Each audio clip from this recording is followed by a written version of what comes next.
This is NC Spin, an unrehearsed discussion on issues of interest to North Carolinians. Now, here is your moderator, Tom Campbell. Welcome. You've heard and read the spin the media and the politicians have put on the issues of the day.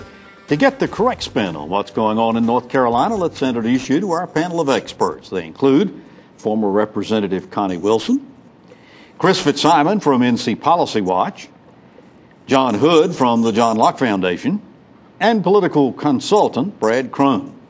Well, this week we're going to discuss Governor McCrory's plans for 2014 and beyond. We also want to talk about the ongoing athletic problems at UNC Chapel Hill.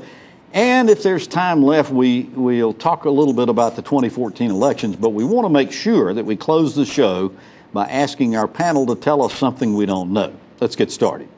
In what may have been an unprecedented first, Governor Pat McCrory and his entire cabinet held a press conference this week to outline the administration's goals for 2014 and beyond. In what the governor is calling Carolina Comeback, the next chapter, McCrory outlined a very ambitious agenda that included everything from improved efficiency and performance to transportation, job creation, and rebuilding and maintaining government property. When asked by this reporter his main goals for the short legislative session, McCrory outlined energy exploration, education, Medicaid, and economic development and job creation. Question one to John. The governor talked about powering up our economy, saying that in order to do that, we needed to get into the energy business, and he wants to explore offshore and inland energy exploration and their impact on the economy. But we really don't know what kind of oil or gas reserves we have. Why is he emphasizing it and putting so much emphasis on this? Well, I think it's a promotional campaign for even the next installment of the Carolina Comeback, the Phantom Menace or something like that. There is potential for oil and gas production in North Carolina. Nobody really knows what the actuality is because you really don't know until you drill. So you have to have the regulations in place and the opportunities in place for people to go out and explore it. The best guess is that probably our greater potential for energy production is offshore rather than onshore, but we'll see. The problem here is one side of the debate thinks that if you do any hydraulic fracking, or do any drilling offshore, the world ends. And the other side thinks that if you poke a hole in the ground like Jed Clampett, energy will just pop out. Up from the ground comes a bubble and crude. And it'll be North Dakota. And probably the truth is somewhere in between. My own view is there'll be some valuable energy production, but it isn't going to make us into Texas or North Dakota. Tom, the key factor is seismic testing on offshore. We've got to do the seismic exploration so you can get a geological look at what's and he talked with President Obama about moving forward. So I think you're going to see movement. Last week, the North Carolina Energy Council kicked off a consortium of business interests and the energy industry working together. The governor's made a big push about it. So I think you're going to see movement on the seismic exploration and testing. It doesn't hurt anything. It's going to give you a geological look at what we have in the All right, I want to move into some of the other things that the governor talked about in this press conference because I attended it. It was a very interesting event, and as I say, I think it was somewhat unprecedented. Chris, one of the things he talked about was education, of course, and he promised that teachers were going to get a pay raise this year. Says he wants a market-based compensation system for teachers based on results, rewards, and respect. When he was on our show several weeks ago, I asked him if he had settled on how he was going to go about getting this teacher pay raise increase, and he said he hadn't. Have you heard any word about what we might expect? No, and I actually thought this was this is sort of a microcosm of the press conference, I think, or for the most part, I don't think there was anything unexpected there, anything new. He's been going around the state for a while talking about we need to give teachers a raise. He still says that. He did add some language about market reforms. I think the problem is, as we saw in the Excellent Schools Act that Senator Berger passed a couple years ago, he said we wanted to have a merit pay system that works, and we thought when we looked around the country, we couldn't find a state that has done it well, so we're going to let local governments come up with their own system. Well, the key there is we haven't found a state that's done it well. It's very complicated. I'd be very surprised if in a short session they can devise a performance pay system, get everybody on board and pass it. Connie, another area that he talked about was Medicaid reform. And if you listened closely, of course, he came out with the proposal earlier in 2013 for managed care. Well, the Medicaid Reform Task Force had a meeting a week or so ago, and a lot of the health community came out, and they were talking about accountable care, not managed care. It almost seemed to me like the governor might be pulling back a little bit from managed care. What was your take on that? Although his administration is still lobbying for it, I think they're seeing the writing on the wall, particularly with the House, that there's really not an appetite for going straight to managed care, particularly in the short session. So last week, the Health and Human Services Oversight Committee met, and there was a power presentation from DHHS on accountable care organizations, and that was actually a real big deal. That hey, this might be something that we're looking at. And I think everybody agrees there needs to be some changes. Well, he talked about how difficult it was trying to find consensus of opinion in Medicaid reform. But why would he want to take on the House of Medicine? I mean, you're going into an election cycle. Well, he obviously isn't. I mean, right. He's obviously... It's just poor politics. It's bad politics, Tom. John, one of the things that we talked about, he talked about in this press conference, and he raised a very interesting question about all the problems at the Department of Health and Human Services. He didn't get into all of the details about them, but he raised the question, is DHHS too big to succeed? I found that kind of interesting. What's your take on that? Well, his argument was that we've been through a number of, in both parties now at this point, with three different governors. We've been through a lot of secretaries of that department and had problems repeatedly, both not just the software problem that's been going on for years, but a variety of management problems there. So his argument is, let's take a look. Now, I don't know that they have a preconceived notion about what that means. If you look at other states, there are states that have unified departments like we do. There are other states that do it like North Carolina used to do, which had some different groups doing different things.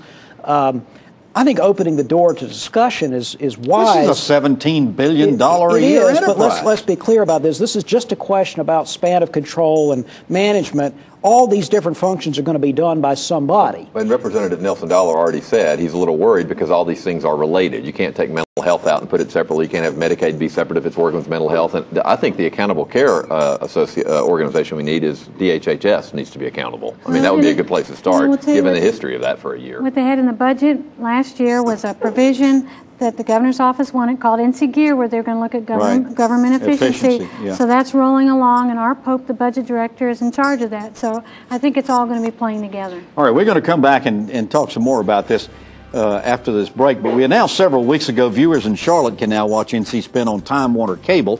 A number of you've told us that you're doing so, but we don't have to wait to watch. You can watch this show anytime you want by going to our website, ncspin.com, and click on the button on the right-hand side of the homepage. And to see the latest balanced debate on the Old North State, be sure to visit our website and NC Spin on Facebook. Each week you get the best of the best from NC Spin, our free weekly newsletter, Spin Cycle. We want you to be part of the conversation, so visit ncspin.com, NC Spin on Facebook, and by all means click on and watch your favorite edition of the show. We'll be back with more. NC Spin will return after these messages. People always ask us, don't you get tired of driving to the coast every day? We have never said yes. We enjoy bringing the fresh fish to those that don't have time to drive to the coast. The relationships that we have with fishermen in eastern North Carolina are more than business to us. It's more like family. They depend on us and we depend on them. We are proud to work with North Carolina fishermen to bring fresh fish from our dock to your table.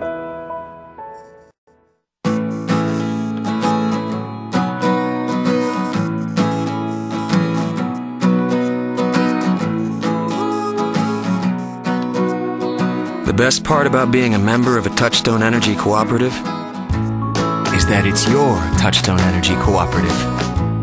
Learn more about the power of your co-op membership at togetherwesave.com. North Carolina's TouchTone Energy Cooperatives, looking out for you. We now return to NC Spin. We're continuing our conversation about the governor's press conference this past week and his goals for 2014. One of the things that he talked about was the IT projects, or IS projects, Information Technology, Information Services projects of the state. And he had Chris Estes, who's in charge of that for him. Chris made the comment that there were 120, they came into office, there were 126 projects that involved $1.8 billion, and 8 of them were due to go live July 1st. All of them were postponed with the exception of 2, and of course we know what they were, NC Trax and NC Fast. But the thing that dawned on me was this is a huge business, state government, and we have not done as we should have with information technology. Is there anybody, any state you know of that has done a better job of this? Well, I think Texas has done a pretty good job on their IT solutions. They've got a lot of help there, though. You've got a number of big companies headquartered in Dallas and Austin and Houston. Tom, I think the real question, and it goes back to the previous segment about how big an agency is, it's not about the size of the agency. It's about the competency of your bureaucrats and your employees. It's about the competency and the accountability and responsibility of your management team. And you can't have state government become a political dumping ground for people and not have some type of problems. Well, we had been hundreds of millions of dollars over budget on NC Trax with DHHS and still went live with it. Lyons Gray with the Department of Resources this past week, Revenue, announced that this program that they spent millions of dollars on with DOR has been scuttled. This is a chronic problem. You know, we've talked about other chronic problems. I well remember when Governor Easley came into office after Hunt, they had a big debate and big conversation about how technology projects were not on track. When Governor Perdue came into office, you may remember there was a chief technology officer. Deja vu all over this discussion about how we need to have a more integrated approach to purchasing software. We need to manage the contracts better, all of which is true, but it never really got done. So this is one of those things that politicians of both parties and administrators working for politicians of both parties have struggled to get their arms around, and we can't afford not to solve it. It's killing the governor, though, because he has infrastructure services within the layers of government to run the daily functions of government, and you can't do it because you've got software. Let's clarify this by saying these problems started long before his administration. Back to 2000. Yes, no, but back farther, like on the unemployment insurance computer system that they have goes back to the 70s. So we're talking but you know, a long we time. talked on the show, some computers had Windows 95, but what's the first thing that people cut in a budget? They cut administrative costs, they cut overhead. Think about that for a second. Oh, let's put the computer purchase off another 5 years, another 3 years. Let's don't upgrade them for. You can only do that. Are you talking about in business, or are you talking about in government? I'm talking about government. But that's not what's going on here. We're talking about humongous systems that they're trying to bring online, and it goes back to how projects were bidded and how much information was given properly back to the contractor. So that's the point Brad's making that's so important is, obviously, when you've got an imbalance of knowledge, imbalance of experience, if you've got the contractors coming in and they know a whole lot more about the system and the RFP and everything than the people who are managing, then you're going to have a problem, and that's what we've repeatedly had, not just in technology, but technology is a particular challenge. I want to move on before we get out of this segment. We talked about DOT reform, and Secretary Tony Taylor, during the course of the press conference, said that there were 3 prongs to the DOT reform. Obviously, one of them was uncoupling the funding formula. The second one was coming up with a 25-year plan for transportation needs in North Carolina. The third was he hinted that we're going to have to figure out how to fund transportation going forward in the future, and that he's going to come forward with this 25-year plan. Anybody got any insights as to what we could expect from that? Tom, I think the people of North Carolina are ready to see a funding plan. I think if the governor puts it out there and Secretary Tata puts it out there, the people of North Carolina historically over generations, going back to the mid-19th century, have invested in the infrastructure of the state. I think they'll support it. All right, going around the horn to close out this segment. I'd like your reaction to what took place this week. This, as we said, was unprecedented. The cabinet was there. The governor laid out his plans. What do you think about the next chapter of the Carolina comeback? Connie? I thought it was excellent that he brought his whole team together so he put a face on it. His issues, a lot of them he's already been working on, so I think it's very important to get everybody focused for this year going forward. I think it was a win. John? I think the message was well crafted. I think it was well delivered. Of course, now we have to see the outcomes and see them consistently argue their message for months to come.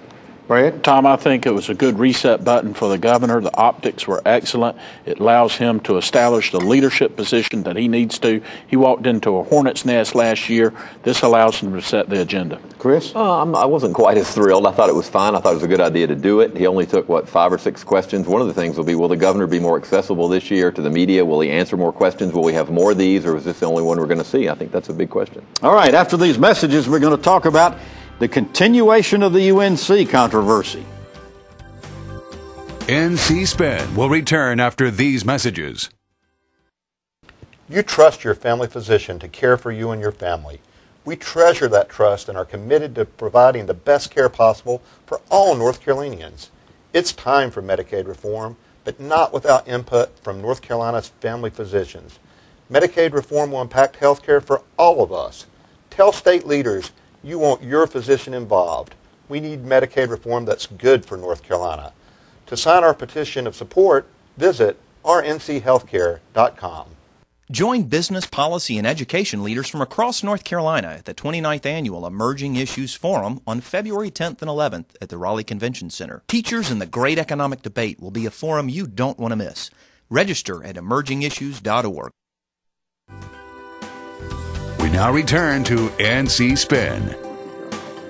Another hot spot that won't go away is the athletic controversies at UNC Chapel Hill. At the same time, the UNC Board of Governors is studying the graduation rate of athletes. CNN reported that more than half the athletes at Chapel Hill screened over an 8-year period could not read beyond the 8th grade level. The research done by former counselor Mary Willingham said that more than 10% were functionally illiterate. A former UNC football player seemed to substantiate the report, saying the academic environment for athletes was a scam. UNC Chancellor Carol Folt and Provost Jim Dean said the report was not factually accurate and suspended Willingham's work on literacy levels of athletes. Chris, how badly has all of this hurt the credibility of UNC, and what's the likely outcome? Well, I think there's 2 separate questions here. One is the first one that you just asked me. The credibility of UNC has been dealt a significant blow, I think, in the athletics department. I think people are right to be suspicious. They have a lot of problems. They ought to fix them. We need to get to the bottom of them. That's a separate thing from this issue with Mary Willingham. She may well have a point.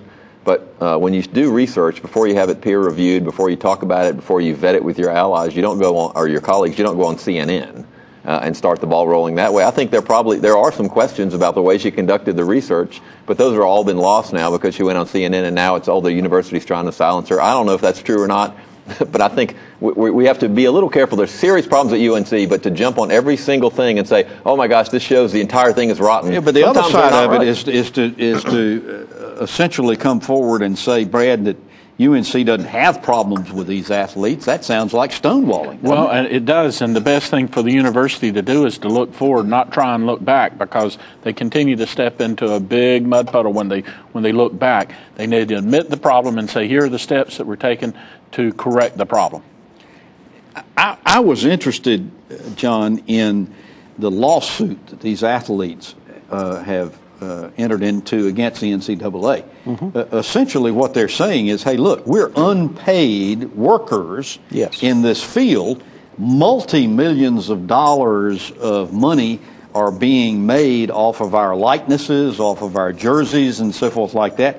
Do they stand any chance of winning this lawsuit? I think it's an uphill climb. I think they have a very good argument. If I was the judge, the issue would already be settled and I would be ruling in their favor, but I'm not the judge. And there's a lot of inertia against it. The fundamental problem with the defense of this argument is that what the argument the universities say is, we're giving you something valuable. We're not giving you cash, but we're giving you a college education. Now, frankly, this is a fiction for lots of the students who graduate. I'm not talking about the kids who never graduate. Only half of the athletes graduate in 6 years. I understand, but setting aside the fact that there are kids who drop out and we know they didn't get a good degree, the kids who get a degree, so many of them are pushed into or find themselves in majors that have very little practical value in the real world. I'm not going to say, because I think it's overstated, that they're just all these classes and all these programs are invented for athletes. But the athletes end up in these gut classes and in these relatively easy departments for a reason.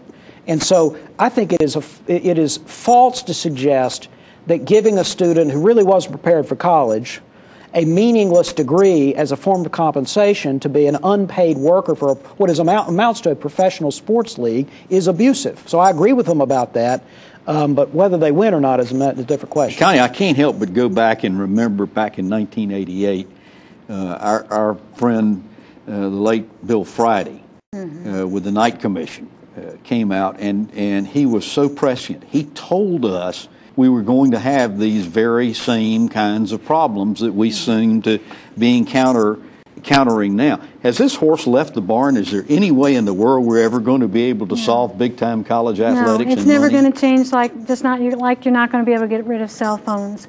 But the administration at the university really needs to handle this like Governor Chris Christie did, and just admit it. Nice job, bud. But identify the problem, get rid of the people that were part of the problem, and move forward. Yeah, but here's the thing. We were talking about this earlier. When the chancellor, who just showed up at Chapel Hill, recently, and the provost went out there and did what they did in responding to Mary Willingham, they might be right, but if they're wrong, they're gone. Yeah. Right. Well, all right. When we come back after these messages, we're going to ask the panel to tell us something we don't know. NC Spin is brought to you in part by the North Carolina Farm Bureau. The Farm Bureau and Agriculture. We keep North Carolina growing.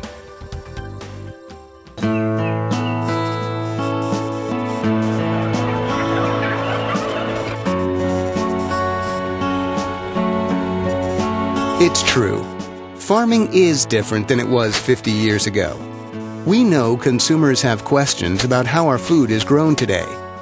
North Carolina livestock farmers want you to know that they're using the most responsible and caring farming practices to feed our state. NCAnimalag.com. Where do you go when you need to know? A&C makes it easy for you to get the information you need to make well-informed public policy decisions. Our members are industry leaders who are ready to share their industry-specific insights with you. Want to hear both sides of the story?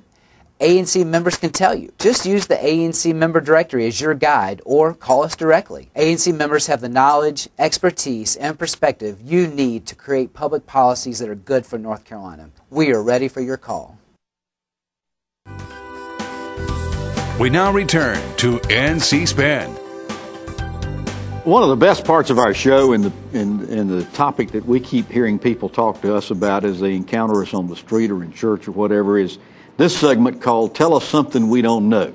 Our panelists get to choose a topic of their own choosing and talk about it for a few seconds. So I'm going to ask the panel to tell us something we don't know. And Connie Wilson, I'll start with you. In the Republican House caucus, we now have almost 8 people who are now interested in being the next Speaker of the House. So it should be an interesting race. Well, okay, so let's go forward with that. Make your prediction who the next Speaker is going to be. I plead the fifth. Oh, me. Chris, tell us something we don't know. We talked about Governor McCrory's press conference and whatever you think of it. One thing I was really struck by is that he talked about supporting a program to fight substance abuse on college campuses, which I think he deserves credit for. But interestingly, he got a lot of grief from the Greensboro News and Record. Well, but interestingly, missing from the press conference was any suggestion that we need to go back and refund and restart the drug courts in North Carolina, which I thought was one of the best parts of his State of the State speech last year. He's seriously committed to it. I don't understand why he would give up on that when it saves lives, saves money, supported by prosecutors and advocate people who want alternatives to incarceration. I think he's really missing an opportunity if he doesn't do it again. John, tell us something we don't know. Tom, we know that the Affordable Care Act had a rocky implementation, including in North Carolina. Hundreds of thousands of North Carolinians who buy their insurance in the individual market discovered that they were no longer grandfathered. They either lost their plans, or if they kept their plans, they had huge increases in premium. That was a big deal, a big political deal. It's not even close to what's going to happen in 2014, because now the mandate and the problem and the lack of grandfathering is going to apply to employer-based plans. We could have as many as 1 million people or more go through this in 2014, in addition to the fact that that's disruptive. 1 million people or more losing their employer-based insurance? Absolutely, and they'll be sent into the exchanges or into the individual market, or maybe there'll be a waiver and they'll be able to get huge premium increases. My point is, that was a political problem for supporters of Obamacare in 2013. In 2014, it will be an unmitigated disaster. Wow. All right. Brad, tell us something something we don't know. 2014 is going to be an important year for independent vote. You look at the 2008 CNN Election News Service exit data. Kay Hagan got 62% of unaffiliated votes cast in the election against Elizabeth Dole.